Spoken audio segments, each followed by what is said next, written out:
Қалайсыздар достар? Бүгін біз алдыңғы видеоның жалғасы ретінде осы калейдоскоп деп аталатын құрақтың түрін тігетін боламыз. Бұл жолы осы калейдоскоп құрағынан жастықты қалай құрастыруға болады, сол туралы көрсетемін. Бұның кішкене бір айтып кететін жері бар, көрсетіп кететін. Сондықтан мен әдейі осы сабақты жалғастыру сабағын жасап отырмын.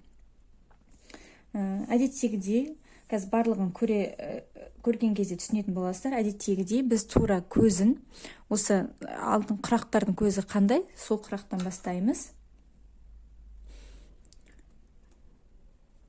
Бұл лентамыздың ені 2,5.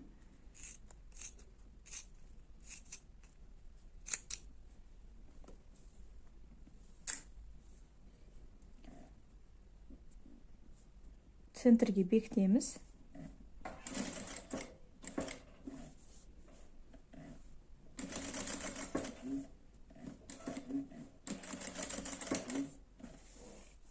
Тартамыз. Енді қараңыздар. Бізге қазір жақсы мозаика шығу үшін бізге мысалы мына жағы бізде мынандай түс болу керек. Керісінше, немесе былай қоюға болады. Былай енді бірден көкті жалғастыра алмаймыз. Алдындағы сабақта айтып кеткендей, екінші басқа жандағы түстерді бірінші тігіп өтуіміз керек. Сондықтан немесе мына калейдоскопты былай құрастырсақ болады, немесе былай құрастырсақ болады. Егер осылайынан жататын болатын болса, мына қарама-қарсы түсті қарама-қарсы жаққа қоямыз. Содан бастаймыз.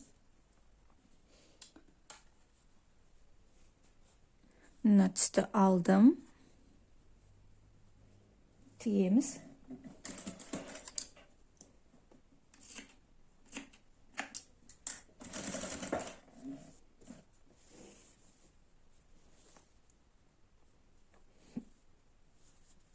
Енді келесі жаққа екінші түсті тігеміз.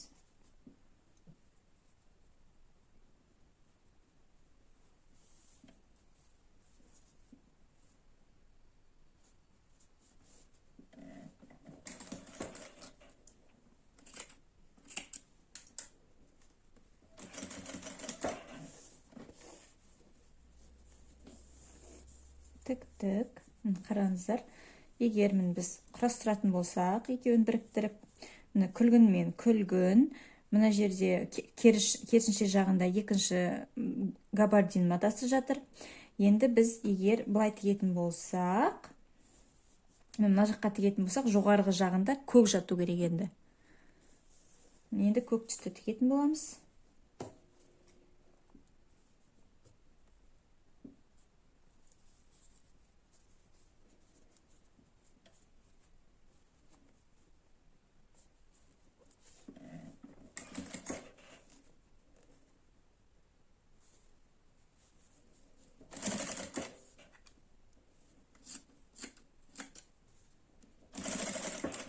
Түсімізді тіктік. Енді келесі жағында қызғылт түс.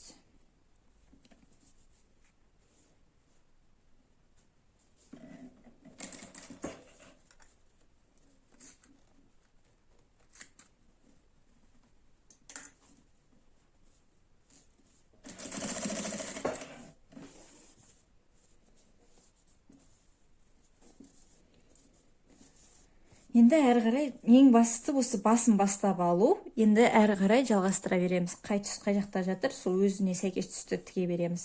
Міне қарап отырсаңыздар, міне бізде тура мынау калейдоскоп сияқты құрақтарымыз сәйкес шыққан жоқ, кішкене симметрично шықты, иә? Қарап отырсаңыз, міне бізде түстеріміз керісінше бағытта жатыр да, кішкене. Қазір тігіп тастайық, сосын көрсететін боламыз сіздерге.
Міне қарасаңыздар, екі құрақ реті, тігілу реті маталарының екі түрлі болып келеді. Ол не үшін керек? Мысалы, мынау екі құрақты бір-бірімен біріктірген кезде, мынау сырттан қарағанда осылай әдемі моншақ түзілу керек та, сол үшін керек.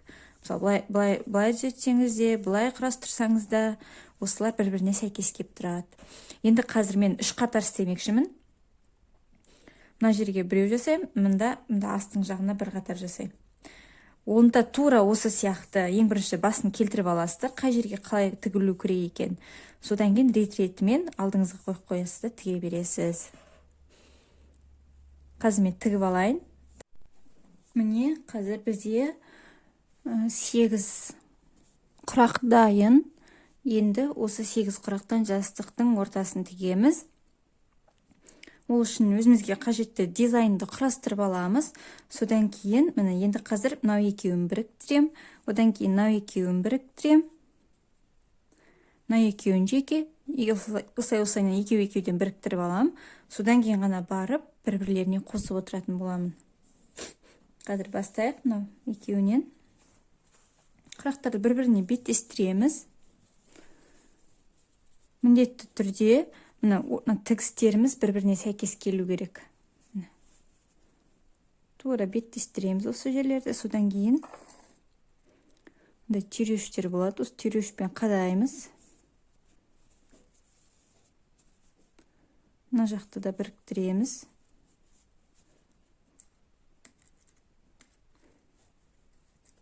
Түйреуішпен қадаймыз.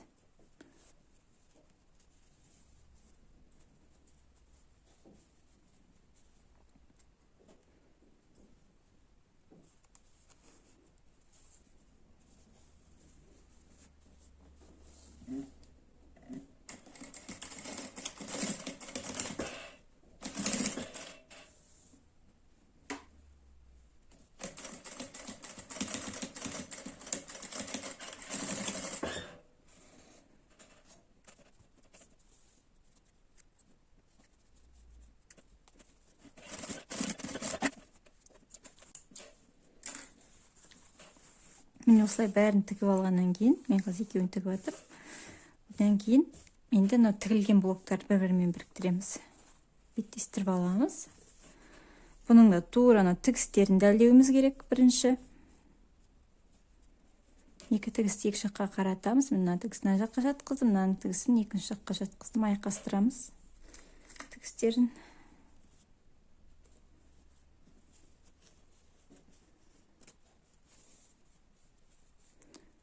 Бұл құрақтарды біріктіру өте жауапты сәт негізінде. Сондықтан асықпау керекпіз ең бірінші міндетті түрде. Осындай английская булавка дейді, түйреуіштерді қолдану міндетті. Әйтпесе дұрыс шықпайды құрақтарымыз.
Енді қазір осыған рамка тігетін боламын.